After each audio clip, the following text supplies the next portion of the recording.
अस्सलाम वालेकुम नाज़रीन, आप देख रहे हैं बी न्यूज़ और मैं हूं आपका होस्ट हमाद शाह। नाज़रीन, इस वक्त मैं थोड़ा सफ़र में मौजूद था तो एक बड़ी ब्रेकिंग न्यूज़ थी, एक अहम डेवलपमेंट थी जो आपके साथ शेयर करना बहुत ज़रूरी थी, इसलिए मैं थोड़ा रुका हूँ ताकि आप लोगों के साथ ये अहम डेवलपमेंट जो है वो शेयर कर सकूँ। नाज़रीन, आपको पता है कि पिछले कुछ दिन से जो पूरे मीडिया पे और पूरे पाकिस्तान में एक चीज़ की बाज़ गश्त है कि ऑडियो जो है वो लीक्स हो रही हैं, और उन ऑडियोज़ कोई आम बंदे की लीक नहीं हो रही। वो वज़ीर आज़म हाउस का डाटा अब तक हमें पता चला था कि लीक हुआ है। उसमें से कुछ वीडियोज़ जो हैं वो कुछ ऑडियोज़ जो हैं वो मंज़र आम पे आ गई हैं, और बाकी बताया जा रहा था कि ब्लैक वेब के ऊपर इसकी सेल लगाई गई है और 5 अरब की डिमांड की गई है कि 5 अरब रुपए में ये वीडियोज़, ये डाटा जो है तकरीबन 8 GB का बताया जा रहा है, 110 घंटे का ये डाटा है ऑडियो रिकॉर्डिंग का तो ये लीक कर दिया जाएगा। तो अभी जो मुझे इतलात मिली हैं, अभी इसलिए मैं आपसे बात कर रहा हूँ कि अब जो हैकर था, हैकर ने एक बड़ा जो है ऐलान कर दिया, और उस ऐलान के बाद आप समझ लें कि पूरी पाकिस्तान के साथ साथ पूरी दुनिया में एक हैरानगी पाई जा रही है, क्योंकि पाकिस्तान का वज़ीर आज़म हाउस का 8 GB का डाटा वो लीक करने जा रहा है। जुम्मे का उसने दिन बता दिया है कि कमिंग जो फ्राइडे है उसको वो कह रहा है कि ये पूरा 8 GB का डाटा मैं जो है टाइम बाय टाइम इसको मैं लीक करूँगा, और उसमें सिर्फ बड़े चौंका देने वाले इंकशाफ किए हैं। पहले 5 अरब की डिमांड थी, लेकिन अब उसने कहा है कोई डिमांड नहीं है, और साफ साफ उसने लिखा है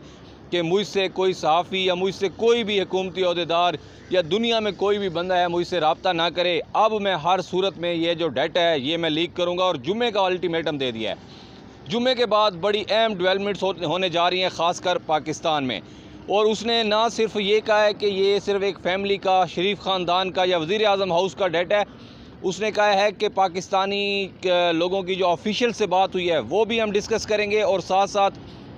उन्होंने ये भी अंदिया दिया है कि जजेस की कॉल्स भी उसके पास हैं, जो जजेस की आपस में कॉल्स हैं या जजेस की कोई सियासतदानों से बात हुई है। और दूसरा उन्होंने कहा कि जितनी भी फ़ॉरेन कंट्रीज़ या फ़ॉरेन मिनिस्टर्स से जो वज़ीर आज़म हाउस से बातें हुई हैं या सियासी पॉलिटिकल पर्सनस की बातें हुई हैं वो भी वो लीक करेगा। और चौंका देने वाली इसमें आखिरी बात जो उसने की है, उसने कहा है कि पाकिस्तान के सिपा सलार या पाकिस्तान की सबसे बड़ी जो आर्मी कह सकते हैं या एस्टेब्लिशमेंट, उसकी रिकॉर्डिंग भी मौजूद हैं। तो ये जो बात उन्होंने की है, इसके बाद तो आप समझ लें कि कोहराम मचने वाला है जुमे के बाद पाकिस्तान में। और एंड पे मैं आपको ये बताता जाऊँ, जिसकी वजह से मैं आपसे बात कर रहा हूँ नाज़रीन, के उसकी ये अगर लीक हो जाती हैं ऑडियो, और ख़ासकर जो फ़ॉरेन मिनिस्टर से बात हुई हैं या फ़ॉरेन कंट्रीज़ के प्राइम मिनिस्टर से बात हुई हैं या उनके कोई सिक्योरिटी एजेंसी से बात हुई हैं, अगर वो लीक हो जाती हैं तो फिर आप समझ लें कि पाकिस्तान दुनिया से कट के रह सकता है, क्योंकि ये एक बहुत बड़ी बात है। क्योंकि कोई भी मुल्क ये बर्दाश्त नहीं करेगा कि उनकी पर्सनल टॉक जो है इस तरह वज़ीर आज़म हाउस से की गई बात, वज़ीर आज़म हाउस के से रिलेटेड जो बंदे हैं, जो ऑफिशियल्स हैं, उनसे की गई बात इस तरह लीक हो गई, तो शायद कल को कोई पाकिस्तान के साथ ताल्लुक़ रखना या बात करना गवारा ना समझे। तो ये एक बड़ी अहम डेवलपमेंट है, और जुमे के दिन नाज़रीन आप बी न्यूज़ के साथ जुड़े रहेंगे। जैसे जैसे हमारे पास ये ऑडियो मसूल होती हैं तो हम इंशाल्लाह बी न्यूज़ के प्लेटफॉर्म से आपके साथ शेयर ज़रूर करेंगे। आप हमारे साथ जुड़े रहें, इंशाल्लाह एक नए प्रोग्राम के साथ आपकी खिदमत में दोबारा हाजिर होते हैं। Keep watching B news.